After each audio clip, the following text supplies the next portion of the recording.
कि जब बांग्लादेश की लड़ाई हुई 90,000 से ज्यादा पाकिस्तान के सैनिक सरेंडर कर चुके थे। 90,000 से ज्यादा पाकिस्तानी सैनिक हमारे कब्जे में थे। हुकुम का पत्ता हमारे हाथ में था। और साथियों, मैं विश्वास से कहता हूं, अगर उस समय मोदी होता,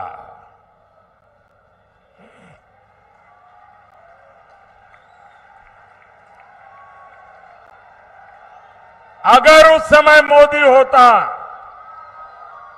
तो मैं इनसे करतारपुर साहब लेकर के रहता, तब जाकर के उनको जवानों को छोड़ता।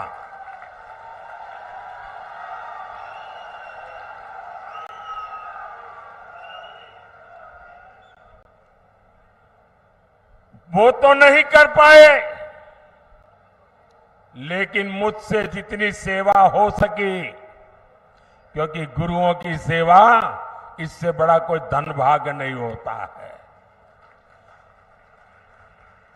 आज करतारपुर साहिब कॉरिडोर आपके सामने है। हमारे सभी श्रद्धालु गर्व के साथ वहां जाते हैं। साथियों, हमारी सरकार ने लंगर को टैक्स से मुक्त किया। ये पहले भी ये सरकारें कर सकती थी। पहले हरमंदिर साहब में विदेशों से भक्त चंदा नहीं दे पाते थे। बार बार यहां से मांग उठती थी। दिल्ली में बैठी हुई सरकारें सुनने को तैयार नहीं थी। ये मोदी ने आकर के इसके नियमों में छूट दी और आज हमारे हरमिंदर साहब की सेवा दुनिया के किसी भी कोने में रहकर कोई कर सकता है। सिर्फ फतेहगढ़ साहिब तो साहबजादे के शौर्य और शहादत का साक्षी रहा है। ये मोदी सरकार है जिसने साहिबजादों के शौर्य के लिए समर्पित वीर बाल दिवस घोषित किया।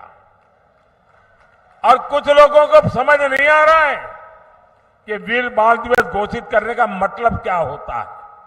मुझे दुख है कि पंजाब में भी ऐसे लोग हैं जिनको इसकी कोई समझ नहीं है। पंजाब के अंदर इस महान त्याग तपस्या के लिए मैं पंजाब में रहा हूं। कई दिनों तक हमारी माताएं बहनें, हमारा परिवार व्रत रखता है, जमीन पे सोता है। कितना महत्वपूर्ण श्रद्धा का विषय है। लेकिन हिंदुस्तान में केरल में जाइए, उनको कुछ पता नहीं। तमिलनाडु में जाइए, कुछ पता नहीं। आसाम में जाइए, कुछ पता नहीं। इतना बड़ा त्याग और बलिदान और मेरे देश के लोगों को पता नहीं है। ये मुझे बहुत खटकता था। मैं चाहता हूं हिंदुस्तान के हर बच्चे के दिल दिमाग में साहबजादों का बलिदान हमेशा हमेशा रहना चाहिए। किसी भी बालक मन के लिए इससे बड़ी कोई प्रेरणा नहीं हो सकती। और इसलिए हमने वीर बाल दिवस के रूप में पूरे हिंदुस्तान में हर स्कूल, कॉलेज, गांव कार्यक्रम करने की परंपरा खड़ी की है। अगर पंजाब के लोग भी इस काम को न समझ पाए तो इससे बड़ा चिंता का विषय क्या हो सकता है। आपको याद होगा अफगानिस्तान में हमारे सिख परिवार संकट में थे।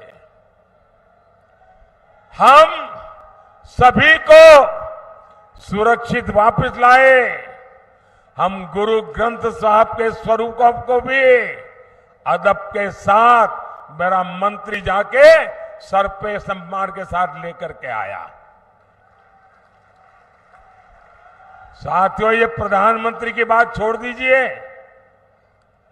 मेरा तो आपसे खून का नाता है। गुरु गोविंद सिंह जी के जो पहले पंच प्यारे थे, उसमें मेरा एक द्वारिका का पंच प्यारों में था जी। मेरा आपसे खून का रिश्ता है।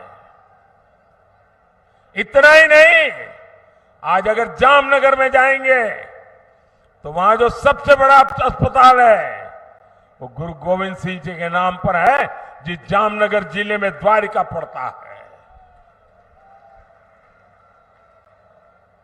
लेकिन आप तक ये सत्य पहुंचाया नहीं जाता है। आपको जान करके खुशी होगी और कभी फुर्सत मिले तो लखपत जाके आना। गुरु नानक साहब वहां विश्राम किया था। वो गुरुद्वारा भूकंप के अंदर क्षतिग्रस्त हो गया, करीब करीब ध्वस्त हो गया। मैं मुख्यमंत्री था, मैंने कहा मुझे वैसा ही गुरुद्वारा बनाना है जो गुरु नानक देव जी के समय के साथ। अब मेरे पास उसके लिए बनाने वाले लोग नहीं थे। मैंने देश भर में खोजा, उसके लिए मैं मिट्टी लाया, उन आर्टिजन को लाया जो बना सकते थे। और आपको खुशी होगी, आज कच्छ के रेगिस्तान में आखिरी गांव में लखपत में मैंने वो गुरुद्वारा वैसा ही बना दिया जैसा पहले था। और आज उसका मैं विस्तार भी कर रहा हूं। वहां कोई वोट नहीं है। ये वोट के लिए मोदी नहीं करता है।